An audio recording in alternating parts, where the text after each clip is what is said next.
Today we got a good bit of maintenance to do on this. I really just have to do maintenance like an oil change, probably spark plugs and maybe valve cover gaskets and stuff like that. But the one check engine light code it has is for the TGV on this side. So I'm going to take the sensor off and the motor off and make sure it's free. Yeah, I think it's stuck in the open position because if the car is warm and you clear the code, it'll be fine, no code. But you turn it off and it gets cold, and then you start it again, and there's instantly the code when it's cold. So I'm assuming the sensor is reading that it's already open when it's should be closed. So either the motor's gone bad, maybe the sensor's gone bad, or maybe it's stuck. I'm gonna see if it's stuck because the car sat for like a year. Man, these Mishimoto hoses come off nice and easy. So what I found with this one is nothing. I took the motor off the back and it was free, so I put it back on. I turned the key on and I saw the motor rotating, so I know the motor's working and I know it's free. So maybe the sensor's bad? I don't know. Maybe I can take the sensor off of this one, put it on that side, sensor off of that side, put it on this side, and see if I get the code for that side or this side. That'd be the next step to do, I guess. Whew. I have no idea how to put this thing back in. So same code, erasing it. If I turn it on and the code's back still, I'm pretty sure it's gonna end up being the sensor's gone bad. Alright, let's see if there's any difference.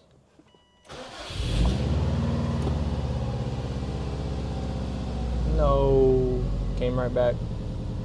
So yeah, I'm gonna guess sensor, and I'll probably replace that pretty soon.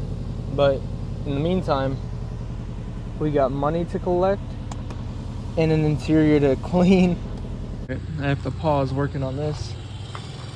I just got a shipment of turbos in, and I gotta go through them all. If anybody needs a turbocharger, please let me know. I've got too many. Alright, who's putting this one on their car? Who? Oh my. Man, I was wondering what was making noise in the front. So I'm replacing this old beat up bracket for the sway bar. And I have this good one. All I did was loosen up these Allen keys that are for the white line bushings and sprayed a little WD-40 and pulled it my way. Came right my way. So now I can put the good one in there and bolt it down. So now my clunk in the front should be gone because that's really the only noise the car made. So this is my first time ever doing spark plugs on a Subaru. So I'm gonna start out by moving the intake, and I'm gonna do this side first. That way when I do the battery side, I have more of an idea of what to do.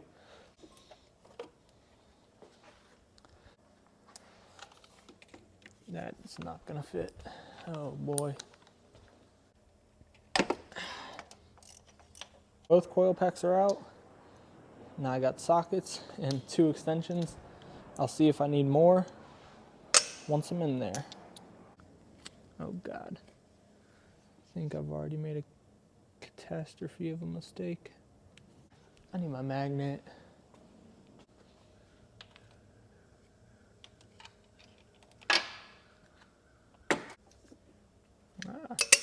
One extension it is.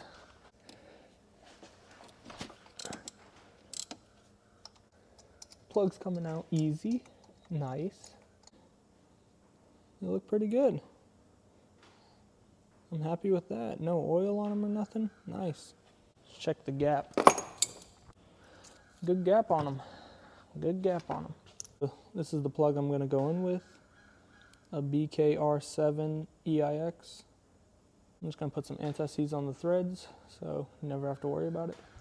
Alright, first one in. That was not that bad. This is the plug from the back cylinder. So while I'm in here, that PCV box part right there, that is seeping and it makes it look like the valve covers are actually leaking. So I got new Subaru gaskets for them, and I'm gonna put those in now. Oh yeah. Instead of doing the gasket, they just RTV'd it. So here's the new one, nice and rubbery, very malleable. Here's the old one. It is gonna snap. It snapped right there. It's plastic. It's turned into plastic.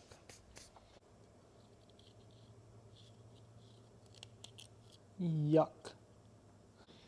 So the gasket's rubber, and then the housing has a little groove that pushes out that'll like push into the rubber. So there's no need to RTV this. You just get a good gasket. I think they cost me $12 for both, and you're good to go.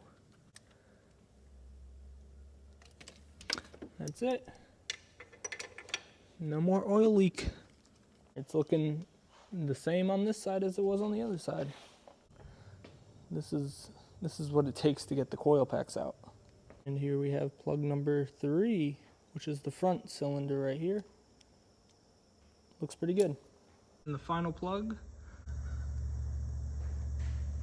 looking okay. I'm also doing the oil fill tube O-ring. Those are common to leak as well. So I'm taking that out before I can get to that bolt, it seems.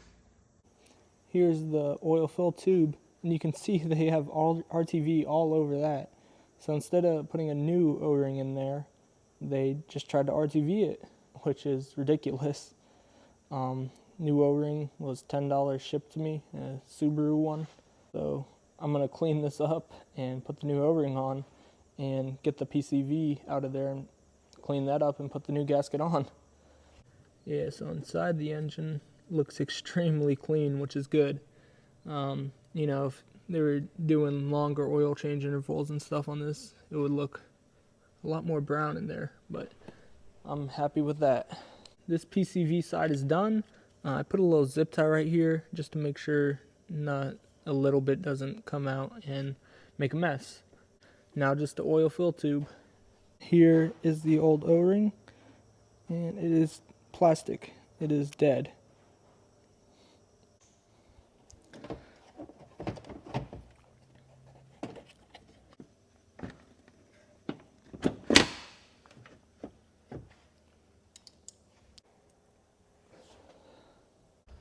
It's been a few days later. I actually went on vacation, but I got it buttoned up, and I got an OEM grill, which I like a whole lot better than this Too Fast, Too Furious style one. I have to push the horns back a little bit to make this fit better and get whatever holds it in, but stuck. But yeah, I like that look a whole lot better. Just OEM look, stock. And with the headlights and the OEM fog lights, I think it looks a whole lot better. In my previous video, I was talking about how I'm having issues with the TGV. It was throwing a check engine light, but I just replaced the sensor. And if you're replacing yours, you need, at least on this side, you need to put it in straight up like that and then clock it, because that's spring loaded in there, so it needs to be sprung. If we go to start it, let's see if that light stays out.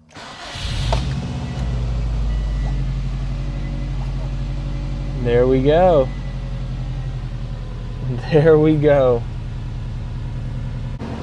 So yeah, now all the maintenance is really complete for this stage of the car.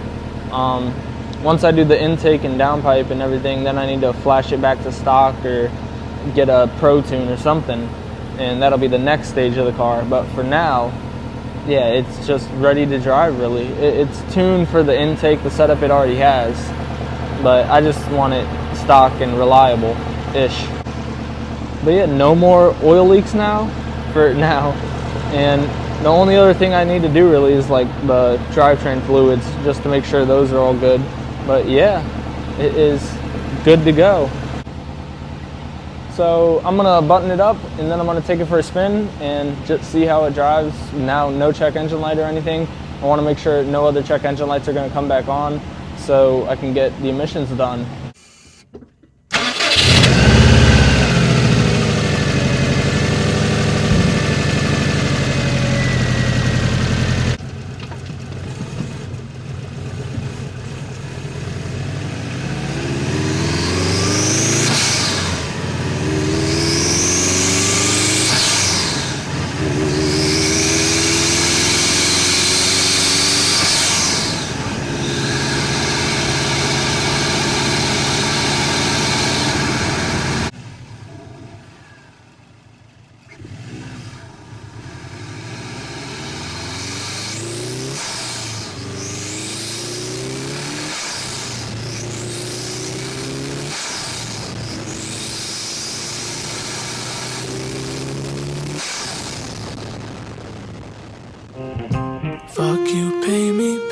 money attitude. Burn this motherfucker down, break all the rules. Give no fucks, we do what we wanna do. Give no fucks, we do what we wanna do. Fuck you, pay me, big money attitude. Burn this motherfucker down, break all the rules. Give no fucks, we